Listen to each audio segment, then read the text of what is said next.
Welcome to the Morse Code Podcast, where we talk with entrepreneurially minded musicians, artists, and writers. I'm your guest host, Randa Newman. Some of you may know me as Korby's wife and creative partner. And for this special Valentine's Day episode, I thought it might be cool, to get Korby in the hot seat to talk to him about how he approaches his own art, his journey from musician to published author to actor to podcast host, and at last to podcast guest. I think we had a lot of fun in this conversation. I had fun, and I even learned some things about Korby I didn't know. We talk about his start in music, how he prioritizes time for creativity, and our pretty big plans for 2025. Zuzu. Be professional. Speaking of, if you live in Nashville or like last-second plane tickets, please join us this Saturday, February 15th, at the 5 Spot in East Nashville. We are celebrating the launch of Korby's new single, Meet Me at the End of the World, with a full band show, joined by last week's guest, Abby Jane, and last week's guest, Carl Anderson.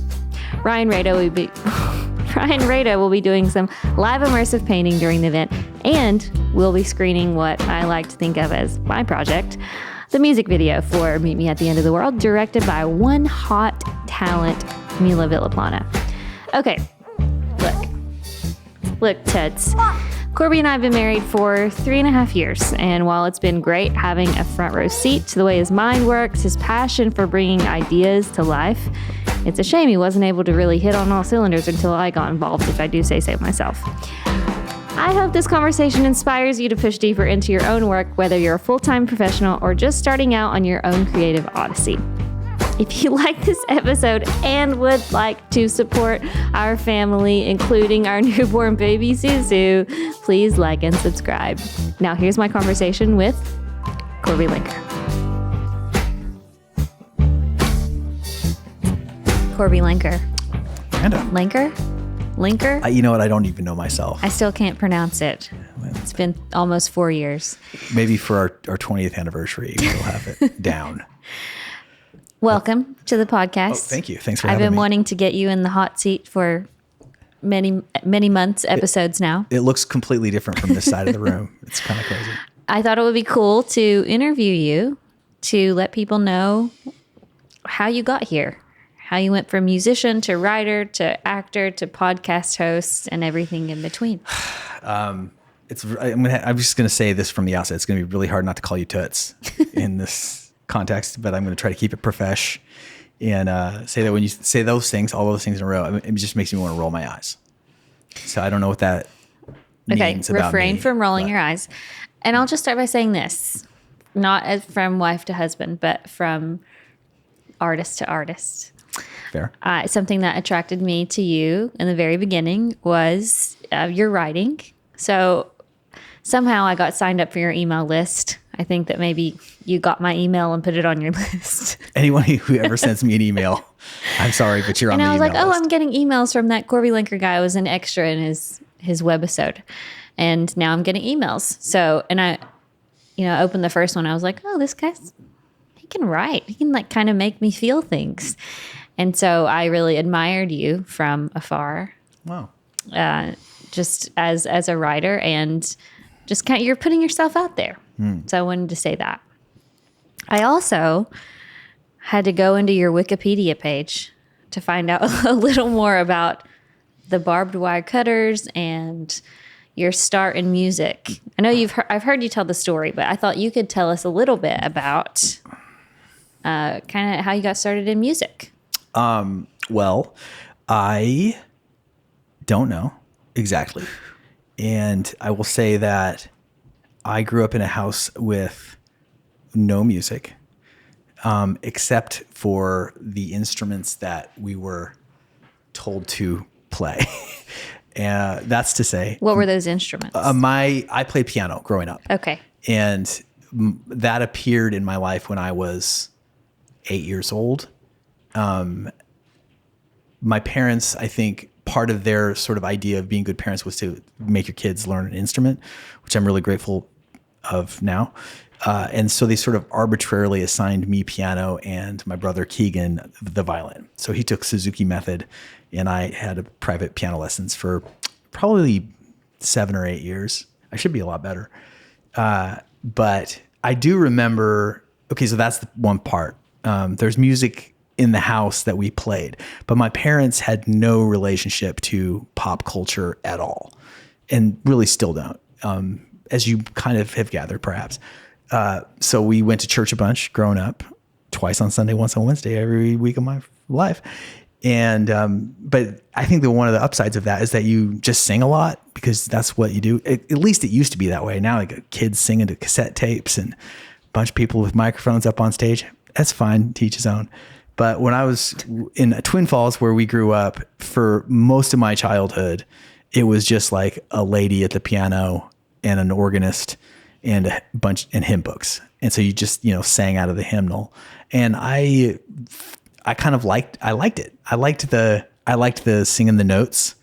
I liked that the notes told you what to sing and you could know what to sing.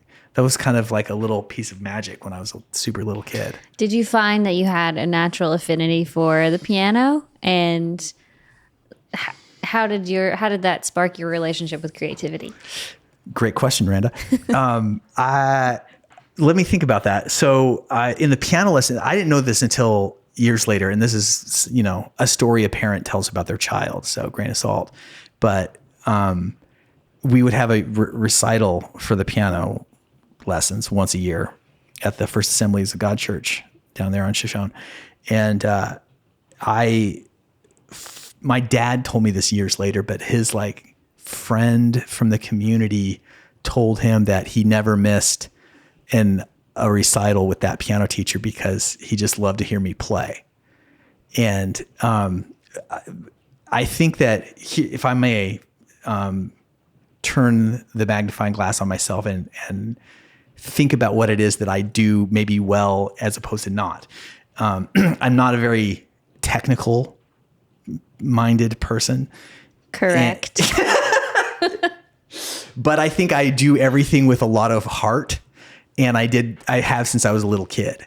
And with the piano, I mean, it was absolutely no exception. I would just play with feeling. Mm-hmm. And I could do that, which I didn't know was anything special until many years later. Here's one other formative experience. I, as everybody in junior high does, struggled with self-esteem issues. And I wasn't popular. I wasn't cool. And I'm also a very introverted and shy person, but there's something in me that just wants everybody to see me. Maybe that's everybody in some way. But I remember they had a talent show in 8th grade and I signed up for it and I learned how to play. I heard it through the grapevine. And I with the gliss, an opening gliss, and I just had the whole school dancing and clapping. And they weren't dancing, I'm sorry. They were clapping along. And it was just I just liked to do that to a room and people responded to it. So there was also some kind of early indication that I don't know, just wanted to be part of that world. So you kind of felt that from people people are to see me perform or they're having a good time. And so that propelled you into creating your own band or? Yeah. Again, there was no music in my house. So I didn't know, I was way behind. There wasn't a Beatles or Rolling Stone, nothing that was cool or I think that I still have this feeling in some way that pop culture, that cool things are out there being done by other people. Mm-hmm. I think that's part of my, something that was ingrained in me as a kid. And, but I was lucky in two ways. One, when I was in 8th grade, I met my teenage best friend, Nelson Salisbury. And he... Oh, I know Nelly. Shout out to Nelly and Soak. His parents were kind of the coolest people in Twin Falls. And his dad, Oz, rest in peace, Osborne, was a world traveler. He was a travel agent by profession, but they traveled a lot and they also they had taste. I guess that's what I would say. They just had cool things in their house, old antiques, and they had a way of style. And that was so exotic and attractive to me. And I also remember that in their bathroom, Oz had a show print from like a show in San Francisco. And it was like of this rock and roll demon topless lady on a motorcycle. And it was just like kind of scandalous, you know? Nothing like that in your house. No. Yeah. So it was like fun to go to the bathroom in Nelson's house. But also, and probably most importantly, Oz had a really great record collection of like folk rock records. And that was when I first started like getting exposed to what I consider to be like kind of my formative tastes, which are, you know, like Neil Young and Joni Mitchell and James Taylor, like the guys that can play guitar and write songs and sing. I just like, I was really attracted to that. And then I also had this naive conception that music was like, if you were a musician on a record, you wrote your songs, you learned how to play, and you sang your own songs. And it wasn't until a long time later, I'm like, oh, people write songs for other people. There's like famous people that never wrote any of their own material or something like that. So, yeah. Sorry to interrupt you, but I don't know the answer to this. When did you write your first song? How old were you when you wrote your first song? Not young. I probably 13. I mean, I would say that's maybe I'm dreaming. Okay, here's the chorus of that 13-year-old song. It goes, and it was on a piano. Maybe I'm dreaming, but I don't want this to end. I know we've had our differences, but let's be the same instead. Songwriting wizardry. Yeah, you know, about a girl. I'm going to bring it back. Yeah, just about some girl, like not even a specific girl. At that point, I was just like, love. A hopeless romantic. I couldn't wait to feel it firsthand. So then, this is really fun, by the way. It's like I feel like we're kind of, I don't know. I'm learning something about you. Yeah, I feel like I'm learning things about you. Why have I never? Am I a bad wife? I don't remember asking. You just don't talk about it. We don't. You know, we're just busy living our lives, changing Zuzu diapers. It's just like. So, how you started a band? I forgot. I didn't get to that part. The other cool thing that happened when I was in 8th grade was I met this kid named Blake Moffitt. Shout out to Blake if he's listening. And he was it was from a really strong Mormon family, and they they put our family to shame. And they're like disciplined, and they had like, you know, several kids, and they did a small house, and in the living room was a grand piano that filled the whole living room. There's like a couch that you could kind of sit on, but you could never entertain anybody. It was just like this big grand piano, and the kids practiced around, like some kids, some weeks practiced in the morning before school and some weeks after school, and it was all scheduled out. Very disciplined family. And Blake was naturally talented. He was also wicked smart, but he was really interested in 80s, it would have been called New Wave, like Thompson Twins and Depeche Mode and Tones on Tail and these bands that have kind of long been forgotten. What's that? Your hand's covering your face. Oh, okay. I'll move it over. Nice. It's real, people. It ain't scripted. And so Blake was really into The Cure, and that was like the other like early band that I got really excited about. And I didn't know how to play guitar at all, but somehow I'd gotten, a garage sale crappy acoustic guitar. And I just remember one night I was spending the night at Blake's house, and there was this obscure Cure song called 10:15 Saturday Night. And it had these like kind of hard to play chords, but Blake knew how to play them. And so he taught me how to play them. And I learned it in that same night. We were always kind of trying to keep up with each other. And we sat in his bedroom, and he had like what they call a hi-fi set. This had been like 88, 89, 90, something like that. And we had two little tiny Radio Shack mics, and you would plug them directly in. And back then it was like there was a left port and a right port right in the front of the unit there, 1/4-inch cables. And we plugged those in, and we sat on the floor in front of the thing, and we held the mics between our knees, and we played 10:15 Saturday Night. And there was just like, it was so cool. Like it was fun to play the music, but then when we recorded it, it had this whole new dimension. It was like, now you'd made something. It wasn't just like a memory. It can live forever. It could live forever, theoretically, and does. And so anyway, Blake was really diligent, like I mentioned, his whole family was. I was never as disciplined as he was, but I could sing better than he could. And I had my job. I had my job in the band. He could play guitar way better, and he just had a better ear, and he had like everything. But we started playing in ninth grade. Ninth grade was probably our first show, and he'd like programmed a drum machine, and we had a set of music. And we played at a Mormon stake dance, and it was just so fun. It was like playing, like there was no kids in bands in Twin Falls High School. We were it, and so we also practiced all the time in his basement, and we had a PA, like in an early gig. We just started making a little bit of money, and we'd invest it right back into the band. Would you charge for shows, or? I can't really remember. I think we'd get paid for the stake dances just a little bit, a couple $100, but anything we made, it was just like, we squirreled it away. I can't even remember. Probably somebody's mom I think it was Nelson's mom was sort of in charge of the band bank. She was your manager. She was our manager. And we invested it in a PA system really early on. So like in 10th grade, the band had a decent PA system. Mm-hmm. And so we always had that set up in the basement room where we practiced, and we practiced all the time, but we also made, what they would call them like board recordings, where you just have basically a tape deck you'd plug into the headphones jack of the PA mixer. And so we made board recordings all the time of all these songs. And because Blake had that drum machine, it's really a lot easier to make a recording with a drum machine than with real drums, because they're so loud, and you got to get separation. You got to know how to mic drums, all that.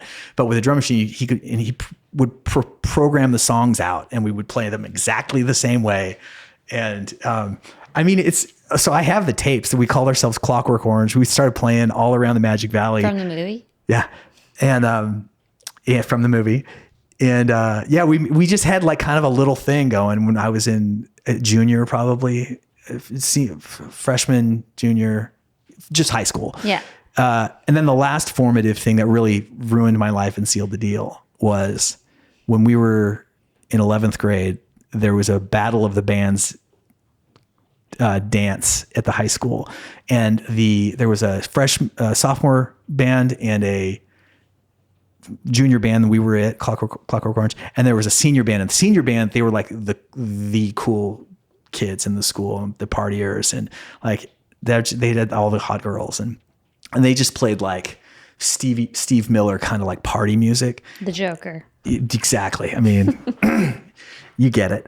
So we played our set in the middle of that night, and people lost their ever-loving minds. People, like, I still remember seeing girls who would never talk to me during the day, the hot Mormon girls of Twin Falls High School, losing their minds. I'm talking like arms over their heads, like swaying back and forth. Like, these kids are starved for rock and roll in Twin Falls. And this is, I can't remember, I feel like I've told you the story before, but there were these two twins, everybody called them the Rice twins. And because they were just smoking hot, and they like jumped up on stage, and they were like sandwiching me, like I was like sandwiched between the Rice twins. I mean, it was like, there's no way from that moment on I was ever going to have a normal job. I was just like, this is it. I'm chasing this feeling for the rest of my life. That's really funny. Yeah. So thank you. That's really, I mean, I know we've talked a little bit about this in our normal lives, but it's really fun to see you outside of a spouse. Just do it more often. So we would formally do a podcast in order to learn more about each other. So then you moved to Bellingham, and you started a band. And I kind of want to fast forward a little bit because I don't want to run out of time. But yeah. And then briefly, like how you got to Nashville. Here's the nuts and bolts really quick. If I can do it. I moved to Bellingham, got married real young. And what? Yeah, we're learning all kinds of stuff. And moved to Bellingham, Washington, which is a little town north of Seattle. Had no intention of moving to Bellingham, but at that time I was like 18 years old. I had a VW bus, dreadlocks, and I was not the well-composed middle-aged man you see before you today. And the plan was to live in Seattle with my ex-wife's uncle She had this kind of rich uncle who lived on Lake Washington, and we showed up, and he came and met us in the driveway. I had the VW van had seen better days. I had painted for some reason on the back bumper. I was really in the band Funkadelic. And I had painted on the back bumper in large letters, "Make my funk the P-Funk." This was like one of their hit songs, awesome song. And because it was cool. And anyway, the uncle came out and met us in the driveway, and he was just like, "You guys can stay here tonight. And my son lives up in Bellingham, and you guys would fit in better up there." And so we were like, that was the first I'd ever heard of Bellingham. So the next day we drove up there, and we stayed for a night with the son, and then I ended up living there for 10 years.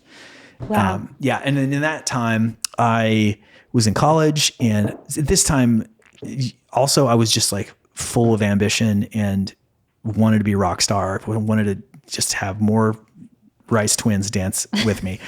And I was in college. I got into college a year later. We established residency so we could go for cheap. I highly recommend that. I saved a lot of money in college. And I was a music minor, which was really helpful. That was the first time I ever learned music theory. Was a freshman, and it was like the scales fell from my eyes. It was so amazing. I still, whatever that was like a whole new dimension of music. And then I was really into Fish, the band Fish, and the guitar player for Fish. And during that time, I'd made a guitar, this electric guitar, when I was 18. I would buy the materials and a power tool. We had no money. I worked at the mall as in the 1 hour photo lab. But I would save a little, like a couple $100, and we'd go and buy, if I needed the drill press, I'd go buy the drill press and do the job, part of the job that required the drill press, take the drill press back, get the belt sander.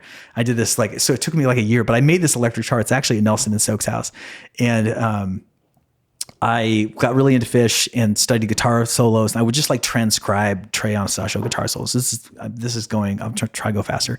But I went to a bunch of Fish shows, and I just realized that like I was never going to make a band that was in my mind as cool as Fish. They had just done it all. I read this one thing one time in Rolling Stone. They would throw themselves, this is like in the early 2000s or late 90s, their own festival. I think every year it was called something different, but this particular year it was called The Great Went. So they went and they played their last concert. It's maybe like 3 nights or whatever. Last concert. Thank you and good night. The fans go to bed or stay up all night partying or whatever. And then after that last show, at 3 a.m, a semi truck drives through the camp of the fans where they're camping, and on the back of the semi truck is Fish. Whoa. And they wake up their own fans and played. And I was just like, that is the coolest thing you could ever do as a band for your fans. I always wanted to do something better than anybody else. And I was just like, they just shut that down. That is like it. Yeah. And then right around then was at the same time, I, went to my first bluegrass festival in Tacoma, Washington. It's moved now, but it is called Wintergrass. And like I mentioned before, I was always on the outside, and I never felt cool. And I still carry that with me, as I mentioned. But I also just was like, I didn't like all of that. I didn't like kids wearing white belts, and like I was just like, it was too much of all style and no substance, kind of thing. And I went to that bluegrass festival, and it was at the downtown Sheridan Inn, and I'll never forget like walking through the front doors. I don't even know bluegrass music at all, but there was just like everybody was picking in the lobby of this hotel. The grandpas are playing with 9-year-olds on the fiddle, and it was just like this big old like community thing. And these people, in order to play bluegrass music, you have to be like, really good. You practice a lot. You got to be proficient at your instruments. You just don't pick it up and learn 3 chords and off you go. And I was just really attracted to that, like sincerity and true talent and true discipline, like and true priorities. The priorities were more in line with me. Like the priorities were like practice first, get your cool duds. Maybe never. And so I was attracted to that. And then I heard a record called Hot Dog by David Grisman, and Tony Rice took a solo on that on track 3, which is called Minor Swing. And that solo just ended my relationship with any sort of electric music for 5 to 7 years, where all I cared about was flat picking and bluegrass music. And I got into reading the histories. I was an undergrad at that time, and I did a exchange program through the school where you could go to pay another school, your own tuition, and go to another school for a semester. And I was the first person in the program to go to West Virginia. I went to Marshall University, and wasn't there a movie made, Go Marshall? We Are Marshall. We Are Marshall. Yeah. And I think it was like 2 years before I went that all happened. That's not true. It was a long before that. The actual plane crash? Yeah, the actual or the plane movie? crash. Oh, whoa. It wasn't 2 years before. I just said that. I don't know why I said that. It was long before that. Jared's, our engineer's laughing. I'm on a tear, I thought that was like before you were in the born 80s or something. I think it was. Okay. Anyway, I was there. I went there. Get us to Nashville. No. This is important. I was there in Marshall for a semester, and I went to a bunch of bluegrass festivals. I dated a gal while I was out there who was a real mountain girl and played banjo great. And she was kind of like, that was really helpful because she introduced me to all the locals, and I was like, okay. Because as you know, sometimes people in insider outsider. Insider outsider is a little standoffishness. But the other thing I did, I discovered this. I stumbled on this book. I've been bookish my whole life, and this book called Salvation on Sand Mountain. And long story short, I ended up going to the snake handling church repeatedly in McDowell County, West Virginia, and I got in with that community. And it was a really important development in my life. It kind of disabused me of notions of snobbery, and that I beg to differ. Some notions of snobbery, we'll say. But I went to the snake handling church, and I came back and I wrote a song called Punkin Brown, which was one, I think my first like songwriting award. Everyone loves that song. I should play it more. Yeah, I never play it. Anyway, hardly. But I came back, and I had started playing music with some fellas who could pick in Bellingham before I left. But when I came back, I was just like, now I'm on a mission. And I had this vision on the way back. My dad picked me up. He flew out. I drove out. He flew out to meet me. We hung out in Washington, D.C., and then he and I drove across the country. And I'll never forget, we were driving through Kentucky, and at your home state. And as you know, in the horse part of Kentucky, there's all these beautiful fences, these wooden fences, and they're just like, I just was reflecting on these fences. So I was riding shotgun with my dad and thinking about my childhood back home out west, and it's just like all barbed wire. And I was like, it's kind of annoying that humans have this need to like separate what's mine from yours when it comes to property of all kinds. And fences are like a very obvious example of that, mine and thine, they say. And, but at least like there's a concern there's like, when there's some style behind a fence, that's an etiquette. You know how I am with politeness and manners and how important they are to me. But I was thinking about those fences, and that was like something that it's just like civilized and decent and gentle. Like we have a fence, but look, it's nice to look at.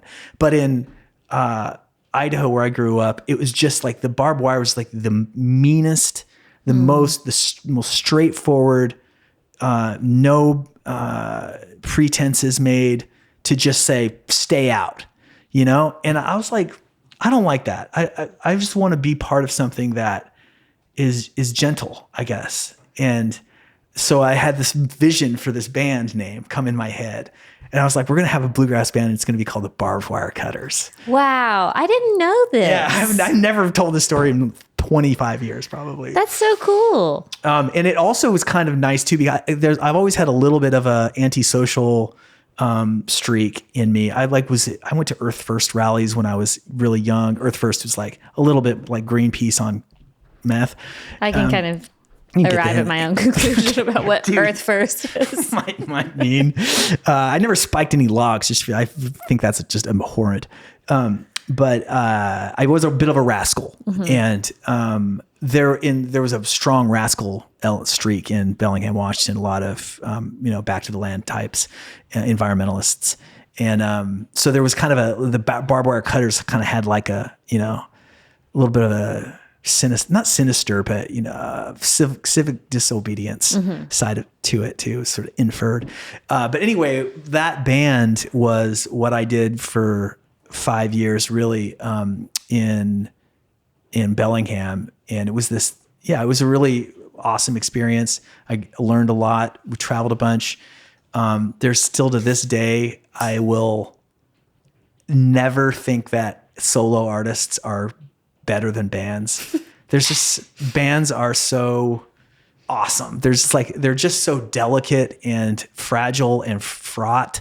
And from my experience, just hearing stories, I mean, why everyone loves Daisy Jones and the Six is like, it's like a relationship. Yeah. It's like a romantic relationship. It totally the is drama, a romantic relationship. Jared and I talk about betrayal, it's just all the jealousy.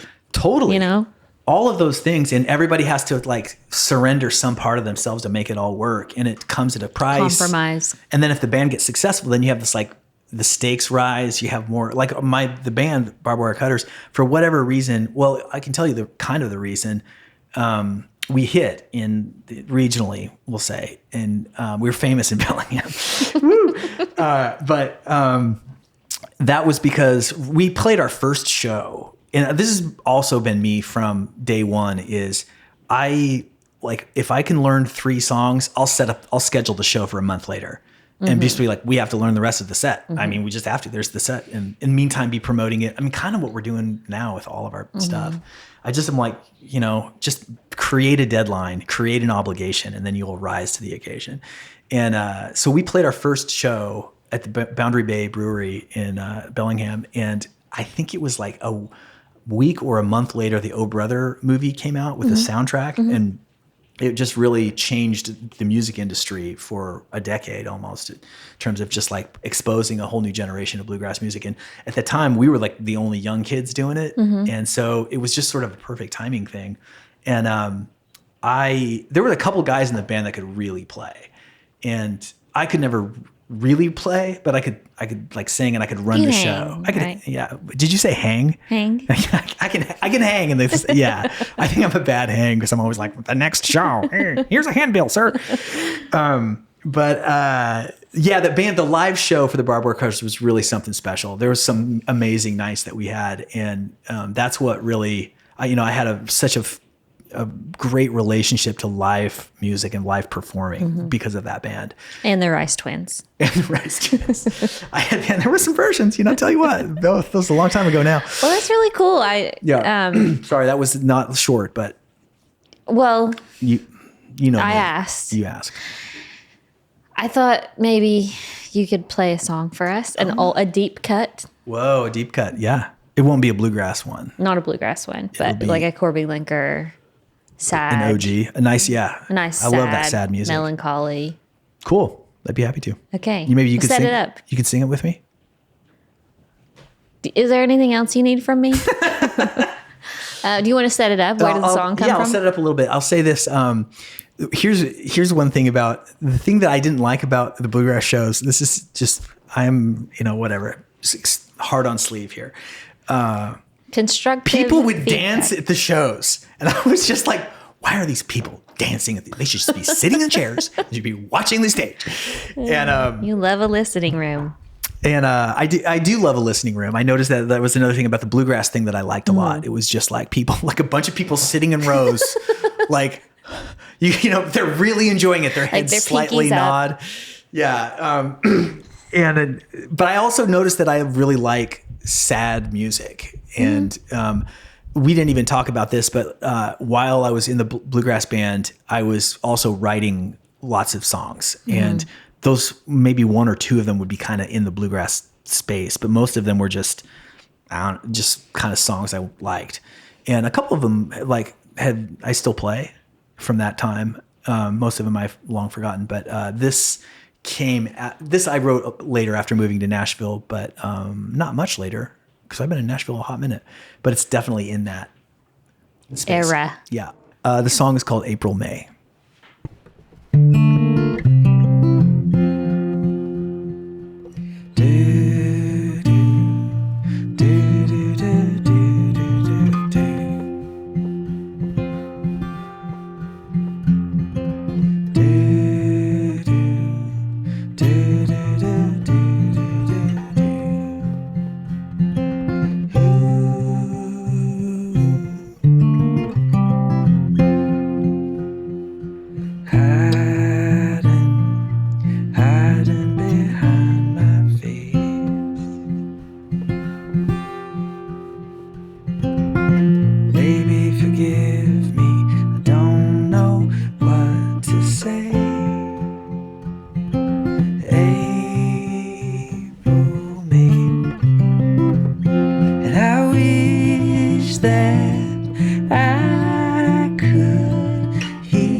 Something loud and clear.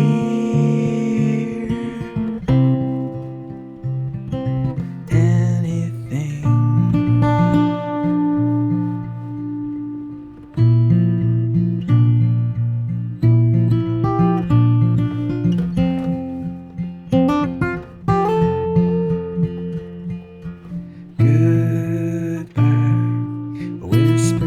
Sounded so loud. Always knew I loved you, didn't know how much till now. April showers, April May, and I wish that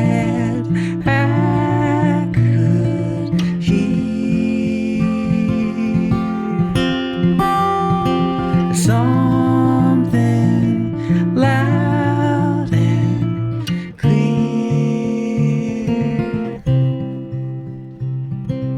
Anything.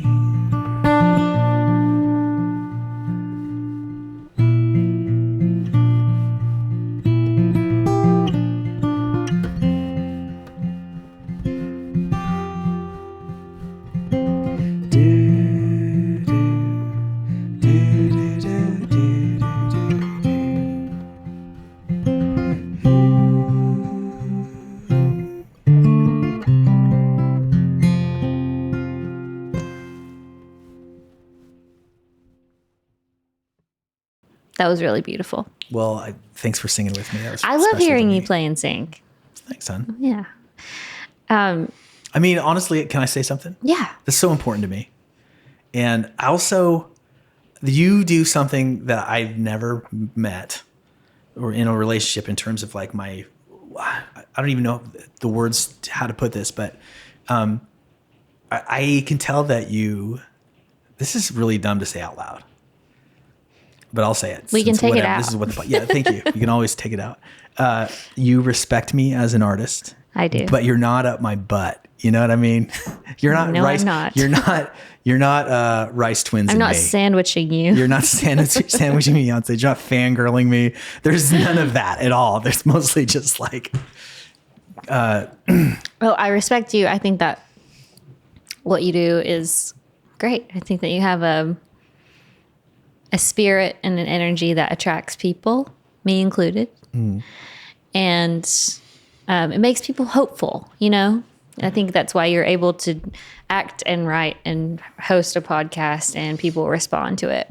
So I wanted to ask you this because it's in contrast to me. I always worry and always have worried about money and like, how am I going to pay the bills? Where's the next check going to come from?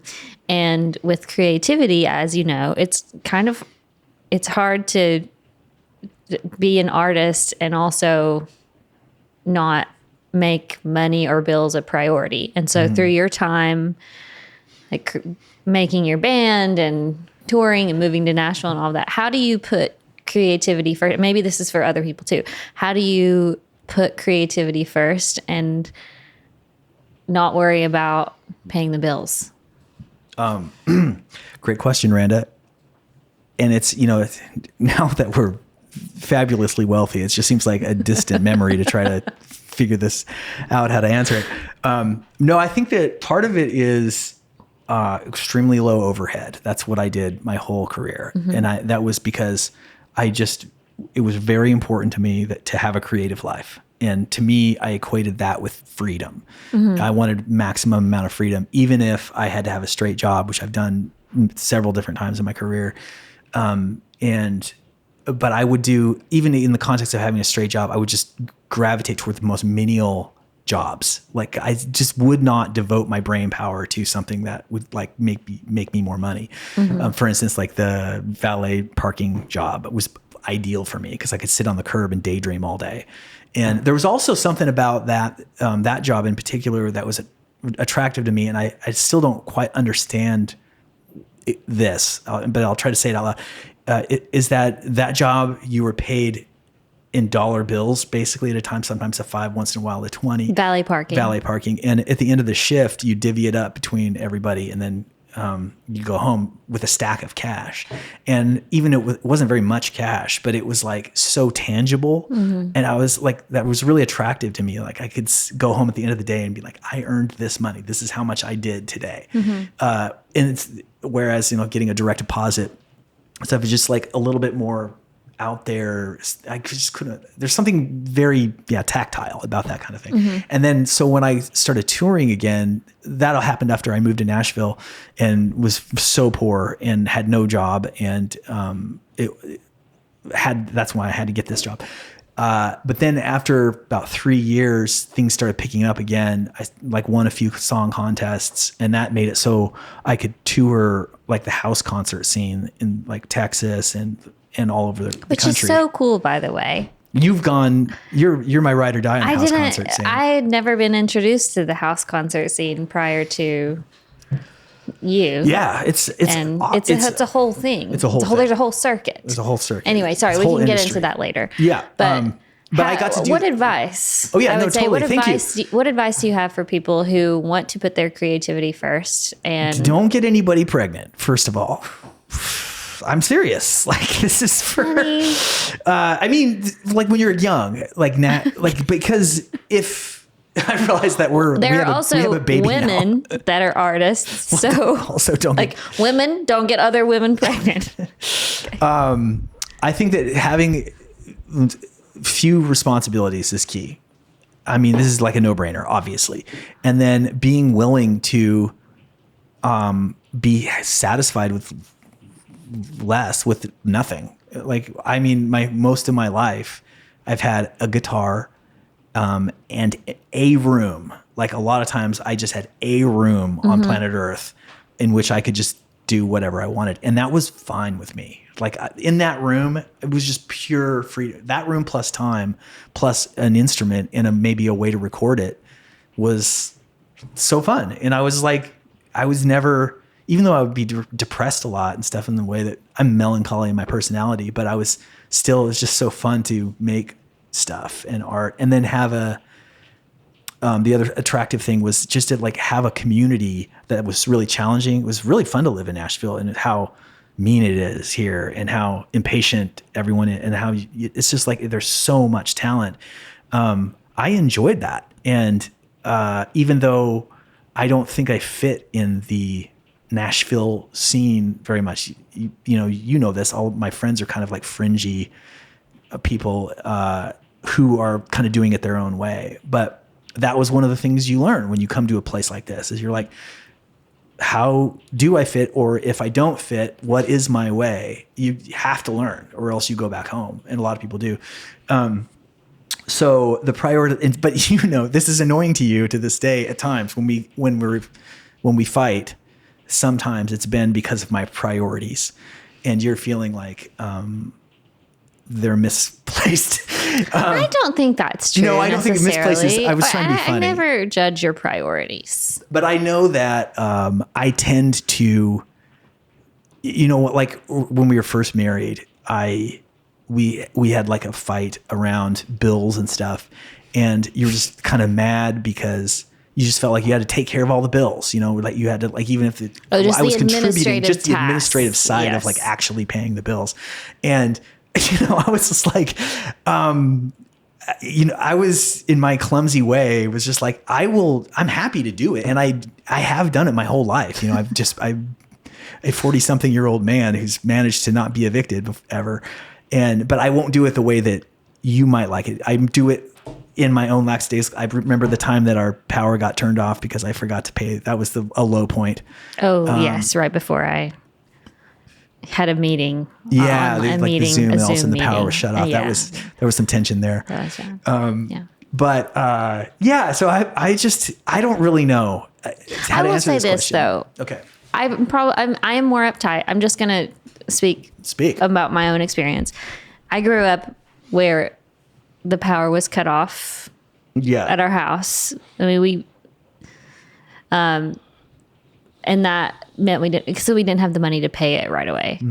And so that, I think I connect that experience in particular, the power being shut off because you didn't pay the bill, the trigger, yes, to like childhood memories. But anyway. Well, if I might say something about you that I really admire, because this is a participatory element. And it's connected to that. I realized that you had a much harder childhood than I did. We didn't have like money, but we were never, the power wasn't getting it shut off. Dad was like putting money away all the time. And he was fiscally conservative. And so I never felt afraid in that way like you did. And you had a lot more instability in your upbringing. And to that end, there's no reason why you should have gotten out or have achieved, like, you're an amazing person, not just as a wife and a partner, but Jared, are we rolling? But in your career, you're a high achieving person, and you're a very inspiring person to me personally, but also I just see how everybody else looks at you and responds to you. But in your core, you're just a survivor. You're just like made of steel.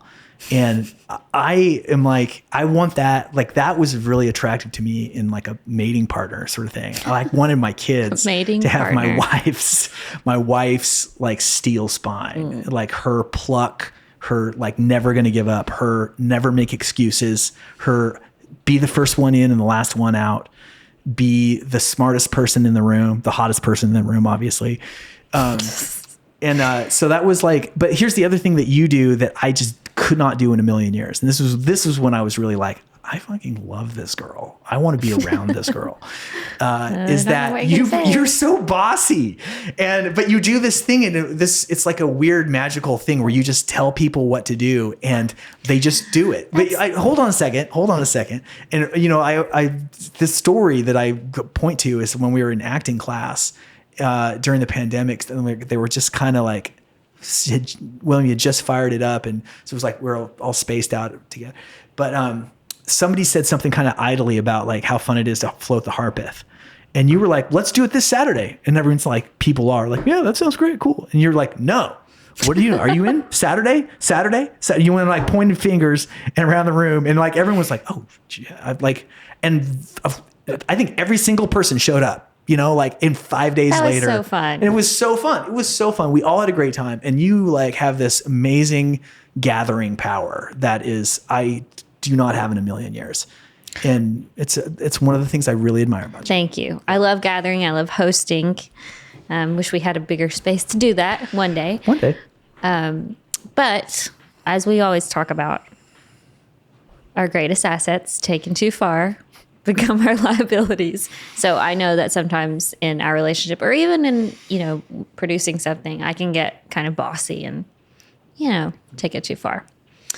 Anyway. Wow. You are recording, right, Jared?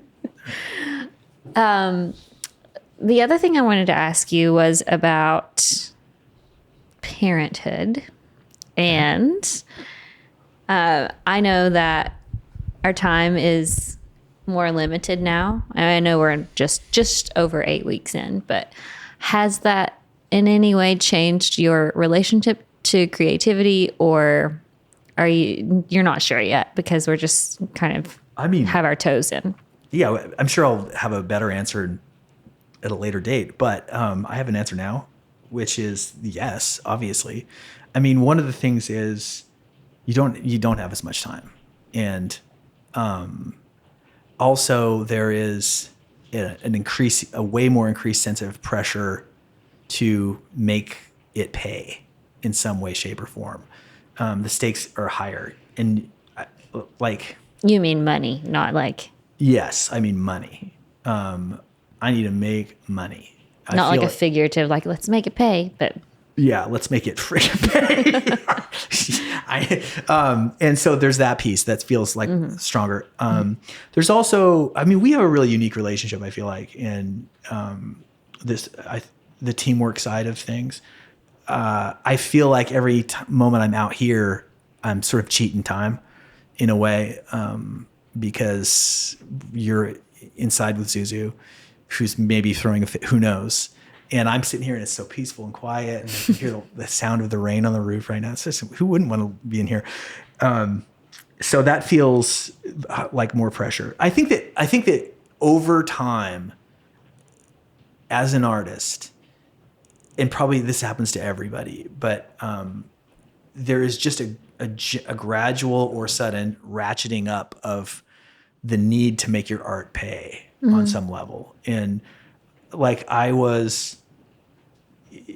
I hardly made any money in my 20s playing in that band, but I made enough to pay rent and to like have a beer and buy some paperback books. And that was all I needed.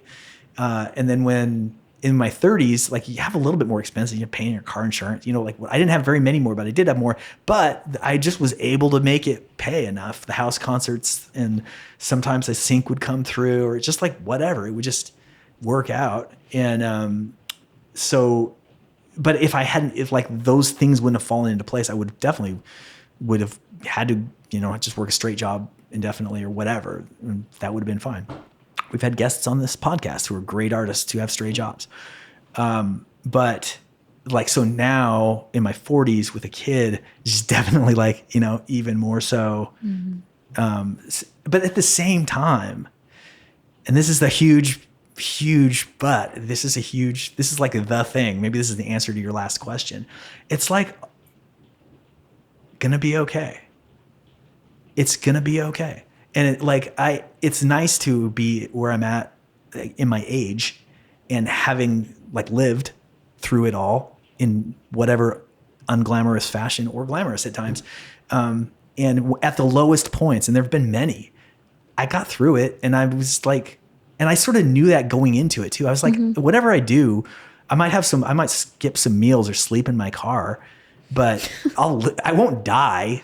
And if I die, I'll die. You die. But if you don't die, you'll just like, it'll be an experience and a character. I mean, and that, for that reason, I think that I've been very fortunate I've had such an awesome life. I think I've had a better life than if I would have been signed to a major label at 22. Because then you're just like in that situation. But it's like, I've hitchhiked down the Alcan from Alaska for 4 days and spent the night out in the woods some of those nights.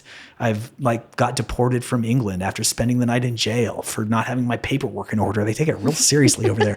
I've been arrested a few times just like for dumb stuff. But all that stuff is, I'm just like so grateful for all of that. All the people that I've met, some of whom we meet again in house concerts. Like they're such great people, and it's so fun to have these relationships all around the world with really cool people that you can maybe not see for 3 years, and then you see them again, and it's just like, man, salt of the earth folks. So I look forward to that. I feel like in the coming years, I think we're going to take a short break from the touring and stuff, but in the coming years we're going to be doing it again, but we're going to be doing it as a family. We'll have Zuzu, and it's just like, that all sounds so great. So, the point of that long thing was just like, it's going to be okay. It's going to be okay. Yeah. I love that you trust that everything is going to be okay. Much more than I do. I mean, not like in the daily, just in general, in the daily, you're like, it's going to be okay. And It's helpful. It's helpful to counter my kind of need to have a certain amount of money in the bank, or, you know, the way I am, sometimes I say no to creative things because I need to prioritize something monetary. Anyway. Yeah, I get it. If I might just play devil's advocate against my own self, our greatest assets taken too far become liabilities, is that you could make an argument at times in my life where the answer to this little like la-di-da approach to life, like it'll be okay, is like, yeah, it's going to be okay because someone else is going to clean up your mess. And I have had people in my life that, you know, both did clean up my messes at times and also resented me and pointed it out. And those were helpful. Because you do, you know, you clean up my mess sometimes. And and it is not fun for you. And at times you'll point it out, but I'm sure there are times that you have not pointed it out. And you know, that's one thing about getting older, you get a little bit more self-aware, and I try to minimize the negative impacts my sort of la-di-da approach to life may put onto other people. I'm getting better at it. I'm not perfect. Well, wow, this is great. We should do this more often. No, it's a new series. Every Valentine's Day.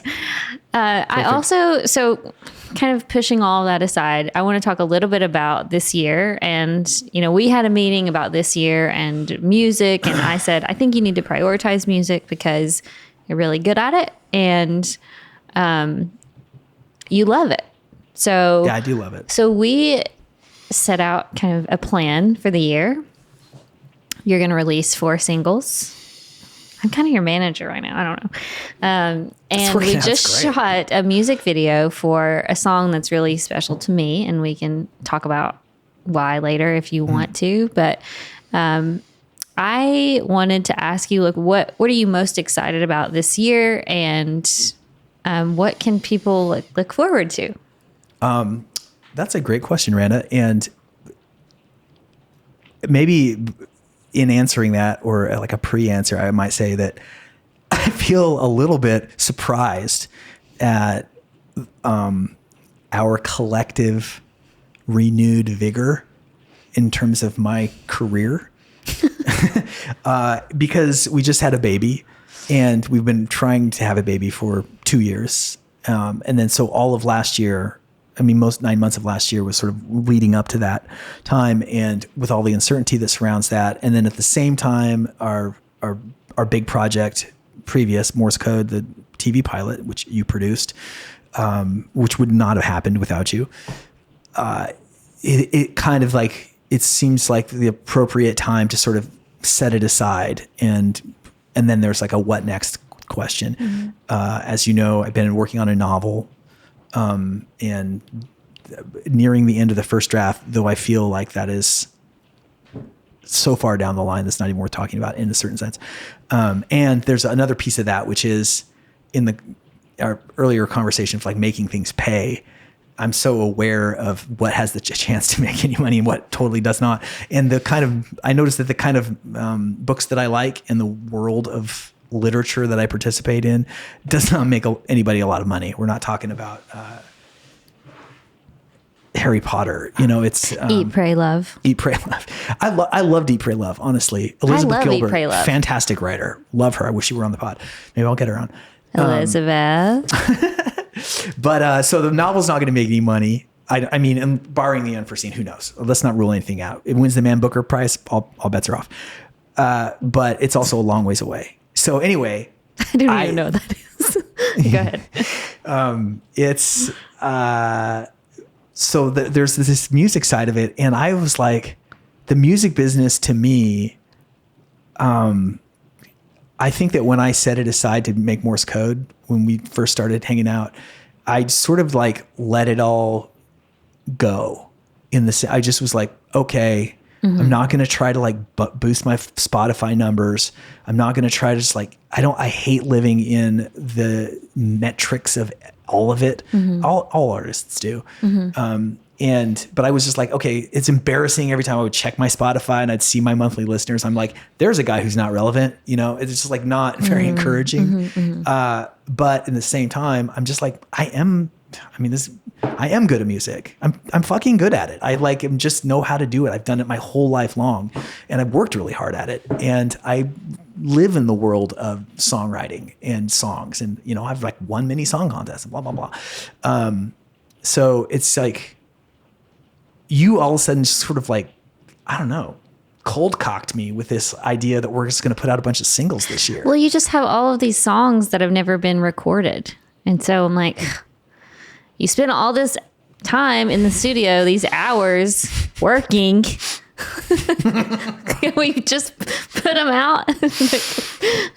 So anyway. So, okay, but you asked me what I'm excited about, and this is leading up to, that's a great jumping off point to there. So with this sort of announcement, I feel like, which happened in maybe November, all of a sudden we were just like, this is what we're going to do for 2025. I started being like, okay, it was like, waking up after a long hibernation and looking around at okay, this is what's going on in the music world. How do you do music now? How do you, the CDs, you don't sell CDs anymore. Even the last record I made in 2021, I made, CDs for it. And I did because I had enough fans that were mad about the Kickstarter not having a CD option. Anyway, now that's never going to happen again. Well, CD players don't exist in cars anymore. Yeah, exactly. Anyway, go ahead. So I'm really excited about kind of playing the game. I'm it's like we've been studying releasing music in 2025, and I see that artists that I really admire, even just yesterday, announced their departure permanently from social media, and just awesome. I get it, and bold move, and I am the opposite right now. I'm just okay, I guess I'm gonna really do this. And I think that what I'm excited about is the challenge of articulating who I am to an audience that's out there to find me. I feel like in this day and age, I think that the superstars are over. It's, Taylor Swift and stuff, but she built her career in a previous age, really. And for the rest of us, it's each person for himself, which is sad and lonely. And who wants to be on their phones all the time?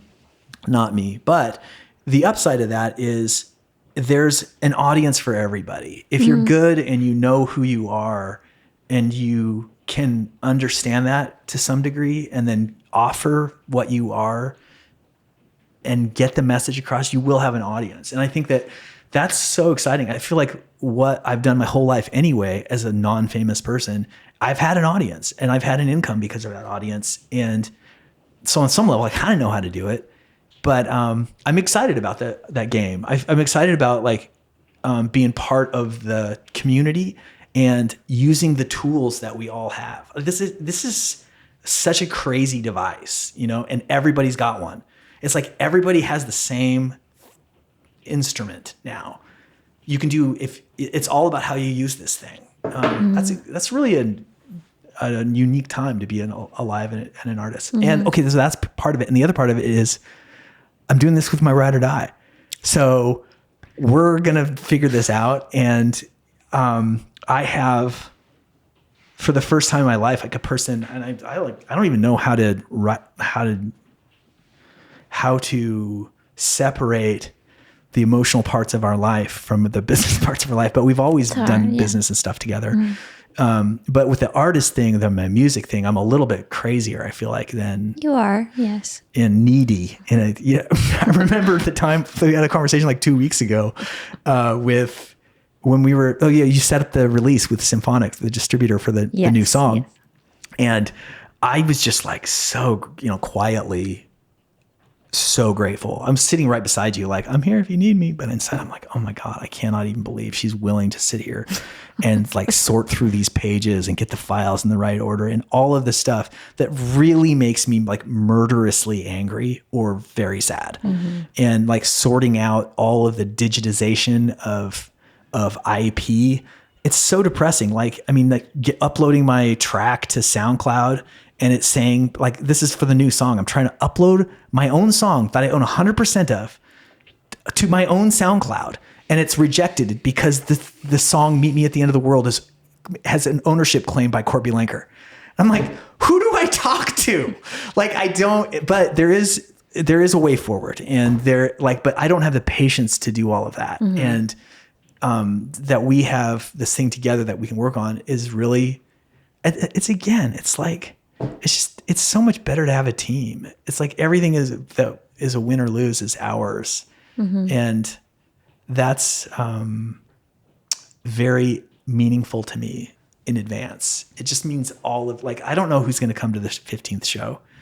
I'm working my tail off to try to make it as wonderful as it possibly can be. And, but at the end of the day, it will be what it is. And it'll sell out or it won't, or whatever. But it'll be our memory, and like we've had so many fun things, like all the Morse Code stuff. Yeah. Going to the festivals, all the shows, the Morse Code Podcast shows have been like so fun. And this last video was insane. It was so much fun. I feel like I had almost nothing to do with it.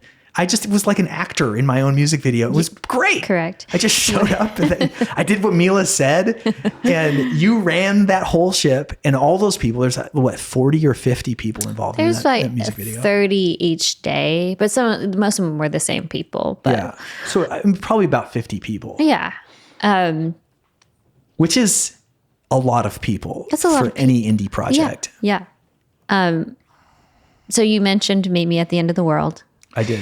So I wanted you to talk a little bit about the song because it's the first single that's coming out March 18th. March 18th. Yeah, Tuesday. March 18th. Yeah. And there'll be a pre-save link. Correct. And we're going to start really hammering that. Yes. Now that we have that link. See, we're doing it. I'm really excited about the first song. And I feel like I've talked a lot and I will have more to say about it. But you said something earlier about how that song means a lot to you. And I would like to hear you say what that is. Oh, okay. I remember hearing the song. You had set up a thing to write with somebody. It was like a previous version of Morse Code Podcast music part. It was like a live show or something. Somebody didn't show up. Maybe you can tell that story. Anyway, I love the song from the beginning, but then I think you got the master mix.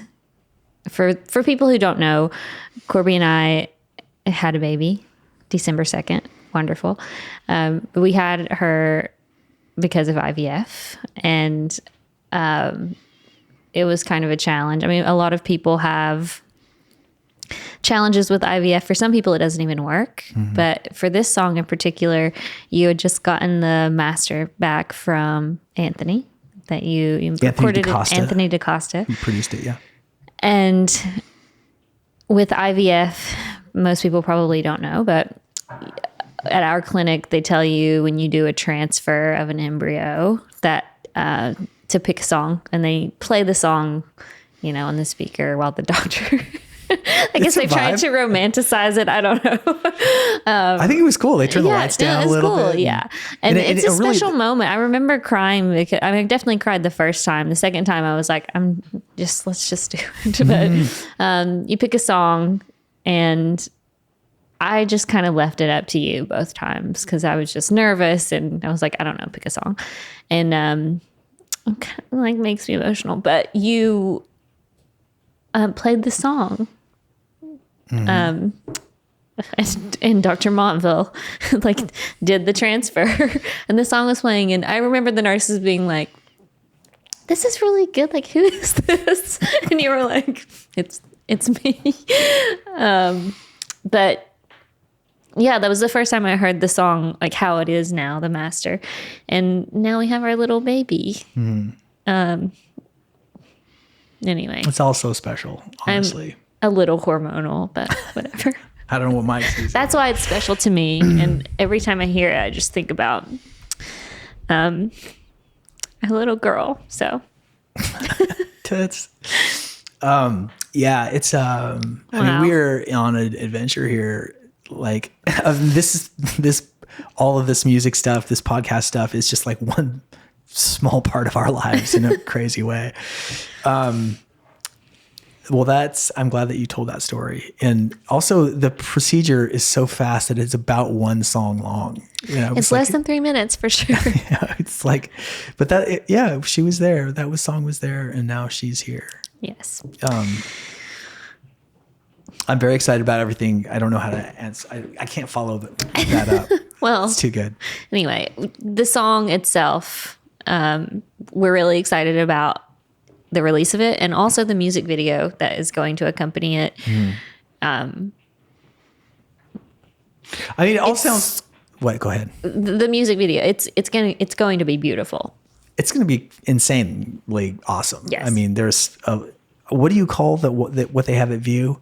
The LED wall. The LED, wall. It's like the 3-story LED wall where they like make movies now, like the Star Wars Baby Yoda show is shot against one, and it's really breathtaking. And it's like, I mean, honestly, the part of the reason I stopped making videos was that is just you can't make a cool video for $2,000.